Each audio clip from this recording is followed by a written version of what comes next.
नमस्कार, मैं हूं निकिता और आप देख रहे हैं सत्य हिंदी। एक नजर डालते हैं अब तक की सुर्खियों पर।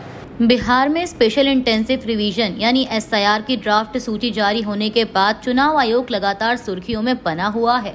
24 अगस्त को बिहार के मुख्य निर्वाचन अधिकारी कार्यालय ने प्रेस नोट जारी कर दावा किया कि 98.2% मतदाताओं ने अपने दस्तावेज जमा कर दिए हैं। इस दावे को लेकर राजनीतिक कार्यकर्ता योगेंद्र यादव ने सवाल उठाया है और सभी से तथ्यों की जांच करने की अपील की है।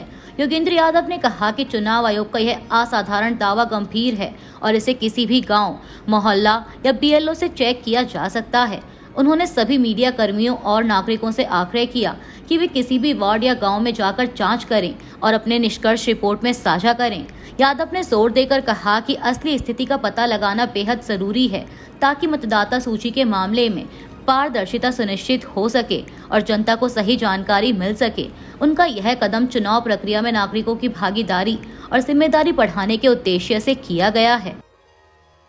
RJD नेता तेजस्वी यादव ने अपने एक सोशल मीडिया पोस्ट को लेकर हुई FIR पर पलटवार करते हुए मोदी सरकार पर जमकर निशाना साधा है। उन्होंने कहा कि जुमलों की दुकान कहने पर FIR करने वालों ये दुकान ही नहीं बल्कि झूठ बोलने की फैक्ट्री, मैन्युफैक्चरर, होलसेलर, डिस्ट्रीब्यूटर और सुपर बाजार है। सुनो वोट चोरों, तेजस्वी बिहार का लाल है, तुम्हारी गीदड़ भभकियों से डरने वाला नहीं है। हिम्मत है तो देश के हर एक राज्य के हर एक थाने में केस दर्ज करो। तुम लोग सबको अपने जैसा डरपोक समझते हो, हम बिहारी हैं, ठेठ बिहारी। बता दें कि बिहार के नेता तेजस्वी यादव की एक वायरल पोस्ट ने विवाद खड़ा कर दिया। इसके बाद महाराष्ट्र में उनके खिलाफ FIR दर्ज हुई। रक्षा मंत्री राजनाथ सिंह ने इंडियन एयरफोर्स स्पेस कॉन्फ्रेंस में अंतर्राष्ट्रीय स्पेस स्टेशन से लौटे ग्रुप कैप्टन शुभांशु शुक्ला और गगनयान मिशन के group captain PV Nair, group captain Ajit Krishnan और ग्रुप कैप्टन अंगद प्रताप को सम्मानित किया। राजनाथ सिंह ने कहा कि शुभांशु शुक्ला जब अंतरिक्ष में गए तो वह केवल भारतीय सैन्य बलों या देश का ही नहीं बल्कि पूरी मानवता का प्रतिनिधित्व कर रहे थे। उन्होंने यह भी बताया कि शुभांशु शुक्ला ने अंतरिक्ष में खेती भी की क्योंकि वह किसान परिवार से आते हैं और भारत एक कृषि प्रधान देश है। रक्षा मंत्री ने इसे केवल विज्ञान की सफलता नहीं बल्कि विश्वास और साहस की गूंज बताया। उन्होंने कहा कि शुभांशु शुक्ला का योगदान सिविल सेक्टर के लिए भी इतिहास में दर्ज किया जाएगा और भविष्य के मिशनों में यह अनुभव काम आएगा। इस मौके पर chief of defence staff general Anil Chauhan और वायुसेना प्रमुख एयर मार्शल AP सिंह भी मौजूद रहे।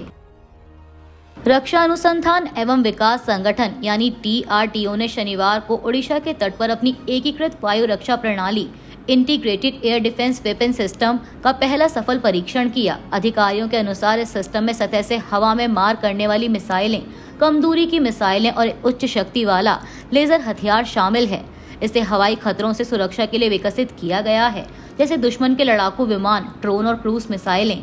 रक्षा मंत्री राजनाथ सिंह ने सफलता पर DRDO की टीम को बधाई दी और कहा कि यह प्रणाली देश की वायु रक्षा को और मजबूत बनाएगी। उन्होंने अपने संदेश में लिखा कि इस परीक्षण से दुश्मन के हवाई हमलों का सामना करने में मदद मिलेगी और भारत की रक्षा क्षमताओं में नया आयाम जुड़ा है।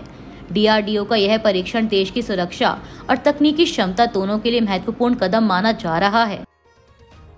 महाराष्ट्र नवनिर्माण सेना यानी MNS के अध्यक्ष राज ठाकरे ने शनिवार को फोर्ट चोरी के आरोप को फिर से उठाया और चुनाव आयोग पर सवाल खड़े किए। ठाकरे ने कहा कि पिछले 10 सालों से फोर्ट चोरी हो रही है, लेकिन चुनाव आयोग ने इसकी जांच नहीं की। उन्होंने बताया कि जब कांग्रेस नेता राहुल गांधी और BJP के अनुराग ठाकुर ने भी वोटर लिस्ट में गड़बड़ी की बात कही थी, तब आयोग को कार्रवाई करनी चाहिए थी। ठाकरे ने कहा कि आयोग जांच नहीं करेगा क्योंकि उसे डर है कि पिछले 10 सालों की वोट चोरी का सच सामने आएगा। राज ठाकरे ने कार्यकर्ताओं से अपील की कि आगामी नगरपालिका चुनावों में जीत के लिए वोटर लिस्ट की पूरी गहन जांच करनी होगी। उन्होंने कहा कि MNS उम्मीदवार इसलिए हार गए क्योंकि उन्हें मिले वोट सही तरीके से पहुंचाए नहीं गए। ठाकरे ने यह मुद्दा 2016 से उठाना शुरू किया था और शरद पवार, सोनिया गांधी, ममता बनर्जी सहित कई विपक्षी नेताओं से मुलाकात की थी। उन्होंने जोर देकर कहा कि वोट चोरी उजागर किए बिना असली जनादेश सुरक्षित नहीं रहेगा। केंद्रीय मंत्री नित्यानंद राय ने बिहार के पूर्व उप मुख्यमंत्री और RJD नेता तेजस्वी यादव के खिलाफ महाराष्ट्र में दर्ज FIR पर प्रतिक्रिया दी है। राय ने कहा कि तेजस्वी यादव अक्सर प्रधानमंत्री मोदी के खिलाफ अभद्र भाषा का प्रयोग करते हैं, जिससे बिहार की जनता को ठेस पहुंचती है। उन्होंने बताया कि मोदी के प्रयासों से बिहार में 2.5 से 3 करोड़ लोग गरीबी से बाहर आए हैं और ऐसे प्रधानमंत्री पर अपशब्द कहने वाले नेता गरीबों को चोट पहुंचाते हैं। राय ने तेजस्वी यादव पर आरोप लगाया कि सत्ता में रहते हुए उन्होंने सिर्फ अपराध और भ्रष्टाचार को बढ़ावा दिया है, जबकि वह बार बार अपराध और भ्रष्टाचार मुक्त सरकार का वादा करते हैं। उन्होंने कहा कि बिहार की जनता विकास पर भरोसा करने लगी है और भ्रष्टाचार व अपराध से जुड़ा घमंडिया गठबंधन अब खत्म होने वाला है। राय ने तेजस्वी यादव की नीयत और नीति पर सवाल उठाते हुए जनता को सचेत किया। टीएमसी और समाजवादी पार्टी ने ऐलान किया है कि वे संविधान 130वां संशोधन विधेयक और उससे जुड़े 2 अन्य विधेयकों की जांच के लिए बनाई गई संयुक्त संसदीय समिति यानी जेपीसी में हिस्सा नहीं लेंगे। इन विधेयकों में प्रावधान है कि अगर कोई मंत्री, मुख्यमंत्री या प्रधानमंत्री 5 साल या उससे अधिक जेल की सजा वाले किसी अपराध में 30 दिन तक जेल में रहता है तो उसे पद छोड़ना होगा। 20 अगस्त को लोकसभा में विधेयक पेश किए जाने पर विपक्ष ने इसका कड़ा विरोध किया। मसौदा फाड़ा और गृह मंत्री अमित शाह पर कागज फेंके। अब यह मामला 31 सदस्यीय जेपीसी को भेजा गया है। इस पर टीएमसी सांसद डेरेक ओब्रायन ने कहा कि जेपीसी अब सिर्फ दिखावा बन चुकी है और सरकार इसमें विपक्ष की आवाज दबा रही है।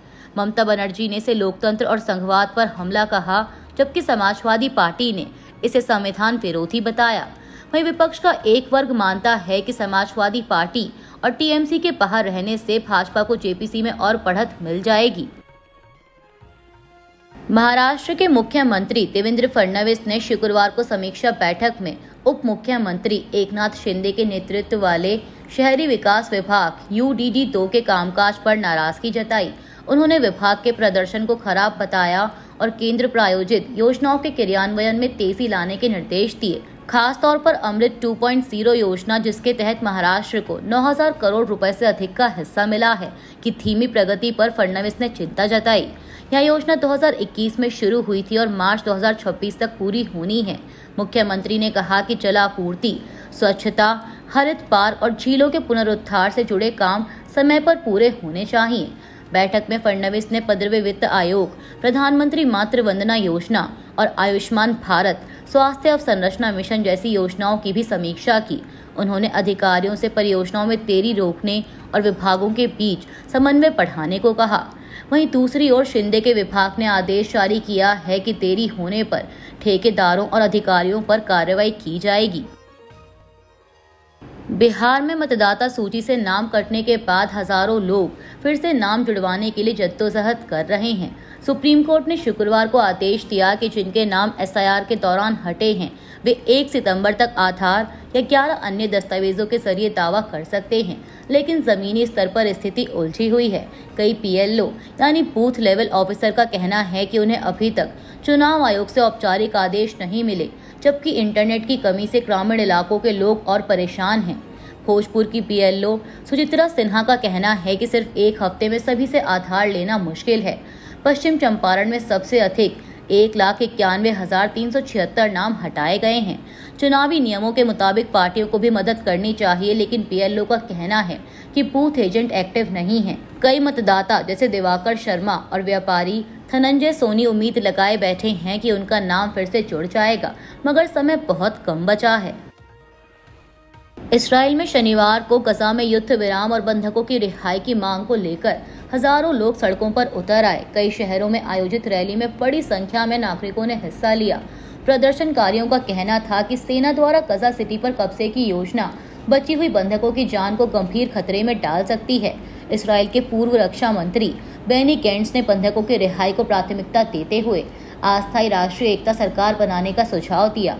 वर्तमान में प्रधानमंत्री बेंजामिन नेतन्याहू का गठबंधन अति दक्षिणपंथी सदस्यों पर टिका है, जो हमास के साथ किसी भी समझौते का विरोध कर रहे हैं।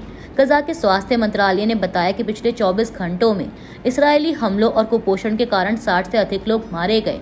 संयुक्त राष्ट्र महासचिव ने गजा की स्थिति को मानवता की विफलता बताते हुए तत्काल युद्ध विराम, सभी बंधकों की रिहाई और मानवीय सहायता पहुंचाने का आह्वान किया। अभी के लिए इतना ही। बाकी की देश दुनिया की बड़ी खबरों के लिए जुड़े रहिए सत्य हिंदी के साथ।